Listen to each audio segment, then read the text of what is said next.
আজ সকাল সকাল ঘুম থেকে উঠে দেখলাম তোমাদের দাদাভাই করছে এক্সারসাইজ।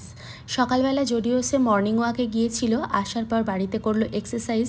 কারণ তার শারীরিক পরিবর্তন দেখে তোমরা নিশ্চয়ই বুঝতেই পারছো সে কিন্তু অনেকটা পরিমাণ ওয়েট লস করেছে। প্রায় 15 থেকে 16 কেজির মতো ওয়েট লস করেছে, আর সেটাকে ধরে রাখার জন্যই সে বাড়িতে এসেও কিন্তু প্রত্যেকদিন এক্সারসাইজ করে। শুভ সকাল, welcome back to our channel. কেমন আছো তোমরা? আশা করি যে যেখানে আছো খুব ভালো আছো, আর আমরাও ভালো আছি। তো এখন ঘড়ির কাঁটায় সকাল ওই 8:30টার মতো বাজে, আর আজকে কিন্তু ঘুম থেকে অনেক সকাল সকালে উঠেছি। আর দেখলেই তো তোমাদের দাদাভাই ও বাইরে গিয়েছিল, এসে ব্যায়াম ট্যাম করলো, কিন্তু আমি যেতে পারিনি কারণ আমার শরীরটা অনেক খারাপ লাগছে, জ্বর জ্বর মতো লাগছে, গলার অবস্থা খুব খারাপ। তো সেই জন্য এখন বসেছি গরম এই যে চা নিয়ে। তো এখন খাবো চা, মানে গ্রিন টি। খাওয়ার পর যাবো একটু বাজারেতে। আর এই যে তোমাদের দাদাভাইও রেডি হয়ে গেছে, দুজনে মিলে এখন খেয়ে বেরোবো। আর এই বিছানার অবস্থা এখন প্রচণ্ড খারাপ, কারণ এখন সময় নেই, বাজার থেকে এসে সমস্ত গোছগাছ করব। তো চলো চাটা খেয়ে। সকালবেলা আমরা এখন বেরিয়ে পড়েছি বাজার করতে। আসলে প্রত্যেক দিন যখন তোমাদের দাদাভাই বাড়িতে আসে আমাদের বাজার যাওয়াটা একটা অভ্যাসে পরিণত হয়েছে। তার নতুনত্ব সবজি খেতে অনেক পছন্দ করে এবং খাবারের সঙ্গে 3-4 রকম সবজি তার চাই। আসলে সে যখন বাইরে থাকে তখন ও খাবার টাবার সেই রকমভাবে খায় না, ডাল আর ভাতটুকুই খায়। বাইরের কোনো রকম ননভেজ বলো সেই সমস্ত খায় না। বাড়িতে এলেই সে ননভেজটা একটু পছন্দ করে। আর সে যখন বাড়িতে আসে তখন সেই জন্যই আমাদেরকে প্রত্যেক দিন যেতে হয় বাজারে। বাজার থেকে ফেরার পথে ভাবলাম একটুখানি স্কুটিটা পরিষ্কার করে নেওয়া হোক। আসলে সেই 6 মাস হয়ে গেছে এটা কোনো রকম ভাবেই কিন্তু পরিষ্কার করা হয়নি। তোমাদের দাদাভাই যখন চলে যায় এটাকে ঢাকা চাপা দিয়ে চলে যায়, আবার যখন আসে তখন বার করে। আর এবারে যেহেতু 6 মাস পর এসেছে তো সেই জন্য এর অবস্থা আরও বেশি খারাপ হয়ে গেছে। তো সেই জন্য এটাকে আমরা আগে ধুয়ে নেব, ধুয়ে নিয়ে তারপর যাব বাড়ির দিকে। এত ভালো এই জায়গাটায় পরিষ্কার করে। এটা হচ্ছে পুরুলিয়াতে বাস স্ট্যান্ডের কাছেই পড়ে। এত সুন্দর প্রেশার দিয়ে পরিষ্কার হয়, ভিতর পর্যন্ত পুরো পরিষ্কার হয়ে যায়। তো যতবারই আমরা পরিষ্কার করি ততবারই এখানটা থেকেই পরিষ্কার করা হয়। তো এখানে পরিষ্কার করছিল আর তোমাদের দাদাভাই দেখছিল ঠিকঠাক করে পরিষ্কার করছে কিনা। নিচে থেকে এই মাত্র জাস্ট এলাম, ওইদিকে মাছ টাছ নিয়ে এসেছিলাম, সমস্ত পরিষ্কার করা কমপ্লিট হয়ে গেছে। আর এই যে দেখো বিছানা গোছানোও কমপ্লিট হয়ে গেছে। আর বাইরে যে সমস্ত আর কি জিনিসগুলো নোংরা পড়েছিল তো সেগুলো হচ্ছে তোমাদের দাদাভাই এই যে পরিষ্কার করছে বসে বসে। ও বাড়িতে এলে যে সমস্ত ধুলোধুলি থাকে বা অগোছালো জিনিস থাকে সেগুলো কিন্তু ওই পরিষ্কার করে। এই যে দেখো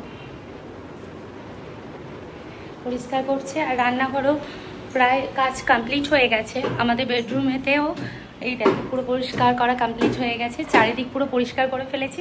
শুধু এখন যেটা কাজ সেটা হচ্ছে রান্নাবান্না করতে হবে। রান্নাবান্নার জন্য আমি সবজি কাটবো। তো চলো তোমাদের সাথে নিয়ে দেখাই আজকে কি কি রান্না হবে আর কি কি মাছ। ঘরের অবস্থা এখন একটু খারাপ আছে। তো এই যে দেখো এখানে ভাত বসিয়ে দিয়েছি, আর এখানে এই যে মাছ হবে, সেই জন্য মাছের নুন হলুদ মাখিয়ে রেখেছি। এখানে ডাল সিদ্ধ হয়ে গেছে, ব্যাস। আর হবে হচ্ছে পালং শাক, এই যে পালং শাক হবে, ভেন্ডি হবে, অনেক কিছুই রান্নাবান্না হবে। তো চলো সমস্ত কিছু যোগাযত্ন করে নিই। আর বাইরে কিন্তু খুব সুন্দর রোদও বেরিয়েছে। খাওয়া দাওয়া করে শুতে প্রায় বেজে গিয়েছিল 4টের মতো। ঘুম থেকে উঠেছিলাম 6টার সময়। উঠে আমি নিয়ে বসেছিলাম দুধ কফি আর ও নিয়ে বসেছিল ব্ল্যাক কফি। তার সঙ্গে তো বিস্কিট ছিল, বিস্কিট পুরো শেষ হয়ে গেছে। তো এখন খেয়ে দিয়ে বেরোবো একটু বাইরের দিকে, কিছু কেনাকাটি করবার আছে সেগুলো কেনাকাটি করব। আর ও যতদিন না আসে ততদিন তো আমি তেমনভাবে কিছুই কিনে না, কিন্তু ও যখন বাড়িতে আসে তখন আমাদের প্রয়োজনীয় জিনিসগুলো আমাদেরকে কিনতেই হয়। আর আজকে বাইরে বেরিয়ে দেখলাম হঠাৎ করে প্রচুর বৃষ্টি হচ্ছে, সেই জন্য স্কুটি নিয়ে বেরোতে পারিনি, আমরা গিয়েছিলাম টোটোতে করেই। এটা ছিল পরের দিনের ভিডিও। পরের দিন সকাল সকাল ঘুম থেকে উঠেছি, উঠে বাড়ির সমস্ত কাজকর্ম আগে সেরে নিয়েছি, নিয়ে এখন হতে গেছি রেডি। এবার দেখে তোমাদের মনে হচ্ছে আমি কোথায় যাব, তাই তো? আমি আজকে যাব আমার শ্বশুর বাড়িতে। শ্বশুর বাড়িতে গিয়ে একটুখানি শ্বশুর শাশুড়ির সঙ্গে দেখা করব। আর আমি প্রায় যাচ্ছি 6 মাস পর শ্বশুর বাড়িতে। তোমাদের দাদাভাই এলে একসঙ্গেই আমরা শ্বশুর বাড়িতে যাই, আবার একসঙ্গেই বাড়িতে আসি যদি কোনো কাজকর্ম থাকে, আর না হলে কিন্তু সেই সময়টুকু আমরা শ্বশুরবাড়িতেই কাটাই। 11টা বাজে তখন আমরা বেরিয়েছিলাম শ্বশুরবাড়ির উদ্দেশ্যে, কিন্তু কিছুটা রাস্তা যাওয়ার পর এত পরিমাণ বৃষ্টি শুরু হয়ে গিয়েছিল, বৃষ্টির জন্য আমরা কিন্তু যেতে পারিনি। একটা দোকানের মধ্যে দাঁড়িয়ে গিয়েছিলাম, কিন্তু বৃষ্টি প্রায় থামার নামই নিচ্ছিল না। প্রায় 3 থেকে 4 ঘন্টার মতো বৃষ্টি হলো। তারপর আমরা শ্বশুরবাড়িতে পৌঁছাতে পেরেছিলাম, যেখানে আমাদের বাড়ি থেকে আমার শ্বশুরবাড়ি যেতে প্রায় 1 ঘন্টার মতো লাগে, সেখানে আমাদের যেতে 3 ঘন্টা সময় লেগেছিল। রাস্তার পাশে দাঁড়িয়ে থাকতে থাকতে হঠাৎ দেখলাম হাঁসগুলো কি সুন্দর স্নান করছে আর তারা কত সুন্দরভাবে জলগুলো খাচ্ছে। তো এই দৃশ্যটা যদি না ধরি সেটা তো খারাপ দেখায়, তো সেই জন্যই আমি তোমাদের সঙ্গে এই দৃশ্যটা শেয়ার করলাম। এত সুন্দর লাগছিল হাঁস। শ্বশুরবাড়িতে চলে এসেছি, এখন তোমাদেরকে আমি দেখাবো আমাদের গ্রামের একটুখানি দৃশ্যটা। তো এটা হচ্ছে আমাদের ছাদের সিঁড়ি, আমরা যাচ্ছি ছাদের দিকে। তো ছাদেতে গিয়ে দেখলাম চারিপাশ পুরো ভিজে আছে আর সুন্দর আর কি হালকা একটা মেঘলা মেঘলা ওয়েদার আর হাওয়া দিচ্ছে। আর আমাদের ড্রাগন গাছগুলোতে খুব সুন্দরভাবে ড্রাগন ফুটেছে, তো এত ভালো দেখতে লাগছিল। আর ড্রাগনগুলো পুরো পেকে গিয়েছিল। আর এই যে ড্রাগনটা তোমরা দেখলে, এই ড্রাগনটা হচ্ছে লাল ড্রাগন। তো এই ড্রাগনটা খেতেও কিন্তু অসাধারণ লাগে। আর আমার শাশুড়িমা অনেক ধরনের গাছ বসিয়েছে, প্রত্যেক দিন গাছে জলও দেয়। আর এই হচ্ছে জামা কাপড় সমস্ত কিছু দেওয়া রয়েছে। আর এদিকে তোমাদের দাদাভাই তো তর সইছিলই না, সে বলল যে আমি একটা ড্রাগন তুলবো, তো সে ড্রাগনটা ওই জন্য তুলে নিল। আর সত্যি কথা বলতে কি, ড্রাগনটা খেতেও কিন্তু অনেক ভালো। আমার শাশুড়িমা অনেকবারই আমাকে বাড়িতে পাঠিয়েছিল এবং আমি ড্রাগনটা কিন্তু আমার ভগবানকে দিয়েই তারপর খেয়েছিলাম। এইদিকে এসেছিল আমাদের একটা পার্সেলটা যদিও আমার না, তোমাদের দাদাভাইয়ের খুব জরুরি একটা পার্সেল। সেটা হচ্ছে ওজন মেশিনটা ও অর্ডার করেছিল, যাতে ওজন ঠিকঠাকভাবে থাকে বা ওজনটা ঠিকঠাকভাবে মেনটেন করতে পারছে কিনা সেটা দেখবার জন্য। যখন ও ক্যাম্পেতে ওজন মেশিন এমনিই থাকে, তো সেখানে ও চেক করতে পারে। বাড়িতে যেহেতু ছিল না, তো সেই জন্য চেক করতে পারছিল না। তো আজকে সেই জন্য ওটা অর্ডার করলো যাতে ও চেক করতে পারে।